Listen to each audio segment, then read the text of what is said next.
La première question que j'avais par rapport à votre film Les Enfants Rouges, c'est de savoir, bon, ça commence par un carton qui montre que c'est inspiré de faits réels. Quel a été votre premier contact avec cette histoire?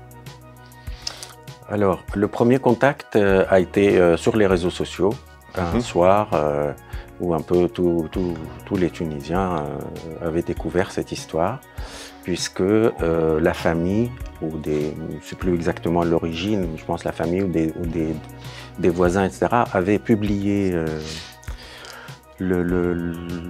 parlé de ce crime. Et on était encore dans la situation où le corps était encore dans la montagne, n'avait pas été ramené. Okay. Donc voilà, bon, c'est vraiment un choc, c'est un choc national cette histoire parce que c'était à la fois parce qu'on s'attaque à des gamins, des enfants, des adolescents, et l'abjection du crime quand même. Et puis voilà, et puis que ce soit des civils jusque-là. Et puis on n'était pas spécialement un pays habitué, et heureusement ce genre de choses ne s'est pas vraiment reproduit, habitué à cette violence-là extrême. D'accord. Et qu'est-ce qui vous a amené, qu'est-ce qui vous a motivé à vouloir adapter cette histoire au cinéma? En fait, j'avais déjà d'abord repoussé l'idée d'en faire un film parce que j'étais vraiment extrêmement choqué pendant longtemps. Et je me disais, bon, il faut laisser passer le temps. Et finalement, j'y suis revenu quelques années après, parce que j'ai été obsédé vraiment par une question qui est de savoir qu'est-ce qui pouvait se passer dans la tête de cet enfant, du deuxième, celui qui est resté vivant, et Ashraf en descendant la montagne, etc. Et puis les premières heures et les jours qui suivaient. Donc tout le film est lié à ce questionnement-là. Et c'est ce qu'on a essayé de faire. D'ailleurs, en étant à côté de ce qu'on aurait pu imaginer, c'est-à-dire c'est pas un film sur le terrorisme, on voit pas de terroristes, c'est vraiment un film sur l'enfance, c'est un film sur l'amitié, un film sur ce choc et quelles ressources cet enfant va trouver en lui-même, et peut-être pas que en lui-même, parce qu'il y a aussi toute la communauté pour survivre à ça. Comment ça s'est passé d'ailleurs, la rencontre avec le jeune comédien qui interprète Ashraf?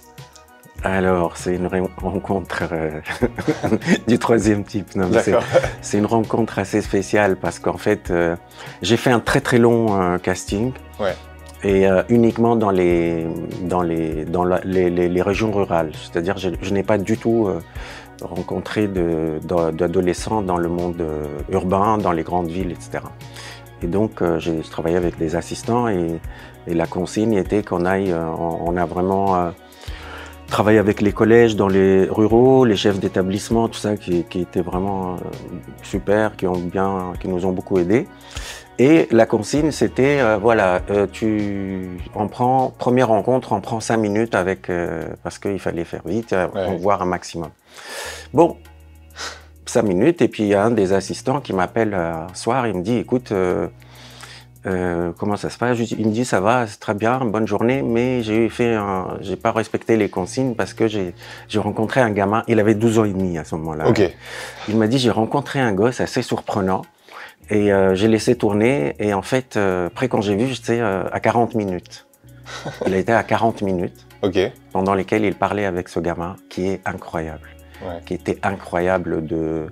Et nous, on a vu, tout le monde a vu tout de suite que c'était lui, et ça pouvait pas être quelqu'un d'autre, même par la suite, parce qu'on travaille avec des enfants, donc la production, on a besoin d'avoir un plan B. Parce que pour une raison ou une autre, il peut ne pas faire le film. Mais j'avais des plans B pour tous les acteurs, sauf pour lui. C'était pas possible. Donc en fait, la rencontre, ça a été vraiment très, très, très intéressante et très surprenante parce que c'est Ali, donc l'acteur, c'est un adolescent qui vit au pied d'une autre montagne en Tunisie.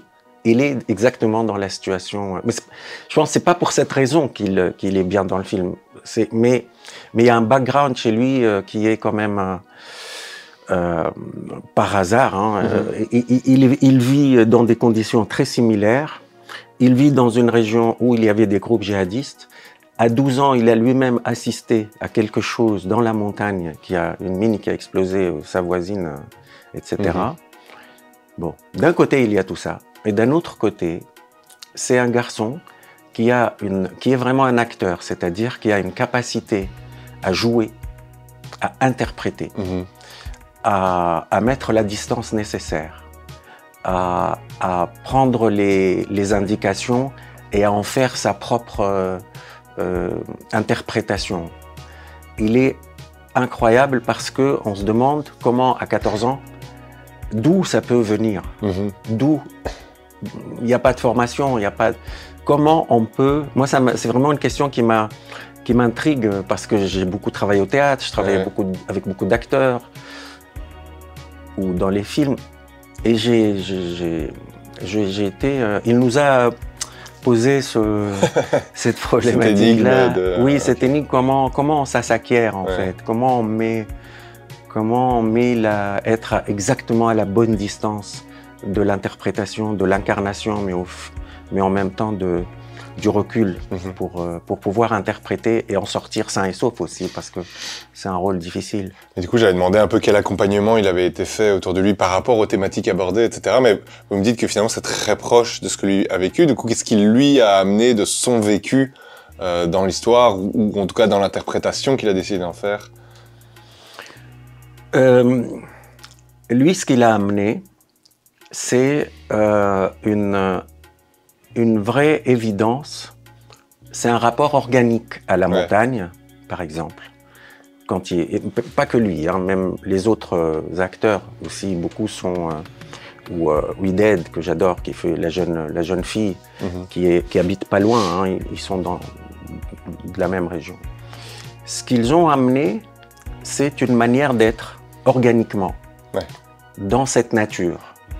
Vous savez, c'est le fait marcher, grimper une montagne, marcher sur des cailloux, marcher, c'est pas du tout, c'est pour ça que j'ai pas fait de casting en ville, parce que il y a un rapport qui est complètement différent, parce que c'est un monde, lui quand il est pas à l'école, le week-end, les vacances, il est berger, il aide son père, il élève quelques... Donc j'avais... ce qu'il a apporté, c'est qu'il y avait déjà un premier plan qui était acquis, une première couche qui était déjà là, parce que on n'avait pas à chercher ensemble comment marcher, comment se tenir, comment réagir, comment se comporter physiquement dans la montagne, dans la chaleur, parce que c'était un tournage très dur, on était dans des conditions vraiment assez dures, il faisait 50 degrés au soleil pendant 40 jours, donc c'était dur. Et donc c'est déjà ce rapport physique. D'accord. Et vous avez amené quoi alors pour lui? Ce que j'ai amené pour lui, et comme pour les autres, c'est que moi, j'ai mis en place des ateliers. Moi, j'ai vu 600 gamins pour en choisir 3. Donc pendant plusieurs mois, je faisais des ateliers. Je tournais en Tunisie, dans plusieurs régions, comme ça, rurales. Et je réunissais par groupe de 15, de 20. Je faisais des ateliers assez sérieux parce que aussi, je savais que les conditions du tournage allaient être difficiles. Donc vous avez des enfants de 12 à 17 ans, et qui font un atelier théâtre pendant 7 heures par jour. 7 heures par jour, il fallait qu'ils travaillent pour que aussi, ceux qui seront choisis, ils seront aussi choisis sur leur capacité à rester concentrés, à être endurants, etc. Donc moi, ce que j'ai fait, c'est une préparation en réalité. Je les ai préparés à jouer, à être devant une caméra, à assimiler parfaitement ce qu'on était en train de faire. C'est-à-dire que quand nous sommes arrivés au tournage, tout était déjà fait, tout était déjà prêt. On avait même tourné tout le film avec une petite caméra dans les décors naturels. Pendant 2 semaines, on a tourné tout le film avec les acteurs principaux et même les seconds rôles. Et on a découpé in situ, quoi. Et donc, quand ils sont arrivés, ils étaient déjà...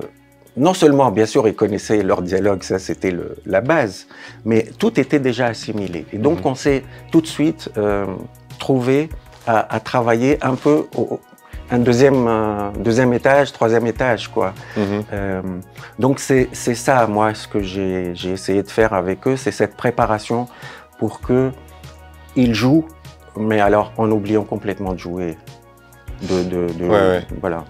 Tout à l'heure, tu parlais du fait que le film parlait de savoir comment ce garçon surmonte ses traumas.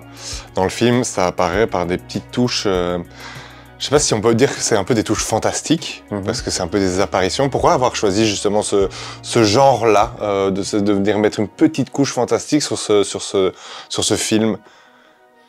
Parce que le film se situe, l'essentiel du film, à part la toute dernière séquence, mais en gros se situe dans les premières 48 heures. C'est 48 heures après le drame. Et que... pour avoir aussi vécu des choses vraiment, plusieurs deuils et des choses très, pas violentes au sens de la violence, mais violentes dans le sens émotionnel, quand on perd quelqu'un de très proche, souvent dans les premières heures, voire les premiers jours, même plus, on ne sait pas où on est. On ne sait pas si la personne est encore vivante ou si elle est morte. On ne sait pas ce que c'est. On n'a pas une représentation de la mort, on n'a pas un concret de la mort. La mort reste dans une forme d'abstraction. Donc on sait que la personne n'est plus là, en même temps elle est encore là, parfois parce que le corps n'a pas encore été enterré, parfois. Et donc j'ai vu aussi des enfants vivre ce rapport avec la mort d'un père. Et j'ai vu comment on était... Ce que vous appelez fantastique, en fait, il faisait partie intégrante de l'état dans lequel on se trouve pendant ce laps de temps. C'est un laps de temps parfois très court, de quelques jours, quelques heures, où on ne sait pas, où on rentre dans une pièce, ça tout le monde vous le dira, on rentre dans une pièce et on a l'impression de sentir l'odeur de la personne ou même d'entendre sa voix. Et on regarde, etc. Et c'est pas parce qu'on est fou, c'est pas parce qu'on est, c'est parce que simplement ce processus est indispensable. Et donc moi c'est pour ça que j'ai travaillé, parce qu'en se posant la question avec les scénaristes, etc. Qu'est-ce qui peut, quelles sont les ressources qu'il pourrait avoir lui pour survivre, parce qu'en plus c'est pas une mort naturelle. Eh ben, on s'est dit que les ressources étaient de ce côté-là, de cette immersion dans sa tête, et je suis sûr qu'on voit quand on perd quelqu'un. Ouais, en tout cas, il y a une présence, on a l'impression. Il y a une présence, on continue à le voir, à l'entendre. Et puis ça s'estompe avec le temps, mais... Et en parallèle de ça, dans le film, et ça c'est peut-être une interprétation personnelle, mais donc on a ces visions, on a ces présences, mais il y a aussi une autre présence dans le film que j'ai ressentie, c'est celle de cet arbre, qui est omniprésent dans les plans, etc. J'ai vu aussi une présence de son cousin. Est-ce qu'il y a une idée derrière de réincarnation par la nature, de présence, je sais pas, hein, je me pose la question. Oui, je sais pas, sincèrement, parce qu'en fait... je me suis dit que la présence de cet arbre n'était pas un hasard. C'était très intuitif, cette histoire de l'arbre, parce qu'on était en repérage, on cherchait un endroit pour planter le décor de la maison, etc. Et puis on est tombé sur une vieille ruine comme ça, qu'on a transformée. Après, on a construit le petit hameau. Mais exact, dans une perspective incroyable, parce que on avait la fenêtre, l'arbre, la montagne. C'est la vraie montagne où on a tourné 80% des extérieurs, parce qu'il y a eu d'autres montagnes ailleurs. Mais on était pile c'était évident. C'était le décor. Et même, c'était vraiment la place de la caméra. On voyait tout de suite où est-ce qu'on allait mettre la caméra. Et il y avait cet arbre-là, qu'on trouvait très beau, surprenant parce qu'il est tout seul au milieu d'un endroit aussi qui était en train de... moi j'ai commencé les repérages en 2020, après il y a eu le Covid, etc. Mais entre 2020 et 2022, quand on est retourné, cette région s'est asséchée encore plus. Il y avait on faisait des céréales avant là-bas, on fait plus rien maintenant. Bon, donc cet arbre, peut-être, qui est ce que vous dites sur la réincarnation, et d'ailleurs il y a une image où, un moment où qui est montée, elle vient de la tempête, mais qui est montée ailleurs dans le film. On a l'impression qu'il respire. Il fait ça. Vraiment. Il n'y a pas d'effets spéciaux, hein. C'est vraiment, on n'a rien ajouté. C'était le vent. Et effectivement, on l'a trouvé vivant, cet arbre. On l'a trouvé. L'arbre, il est vivant de toute façon, mais je veux dire, on l'a trouvé. Oui, de toute façon, dans le film, la nature a une place prépondérante. Vous la faites vivre. Mais parce que la nature, elle est vraiment un personnage central aussi du film. Parce qu'elle est à la fois la cause. Cette nature dure, sèche, elle est la cause. C'est ce qui fait qu'ils doivent aller dans la montagne pour chercher l'eau, faire manger les bêtes.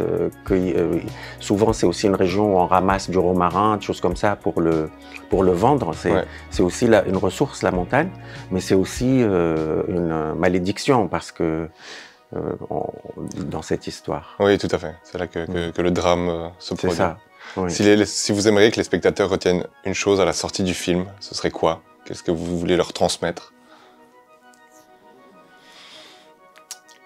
Alors, peut-être une chose qui était importante pour nous, pour moi et pour l'équipe de scénaristes quand on a travaillé là-dessus. Je parlais de comment on s'en sort en fait face à un drame comme ça. Et en fait, on ne peut pas s'en sortir tout seul. On ne s'en sort jamais tout seul de quoi que ce soit.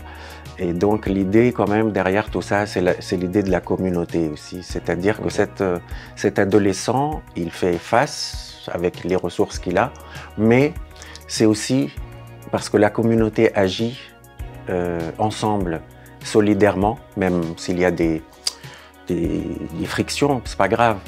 Et voilà, pour moi, c'est ça aussi un des messages du film. C'est au-delà des questions de l'amour ou de la paix, c'est la question de vivre ensemble et que tout seul, moi je suis persuadé de ça, donc tout seul on n'arrive pas à grand-chose.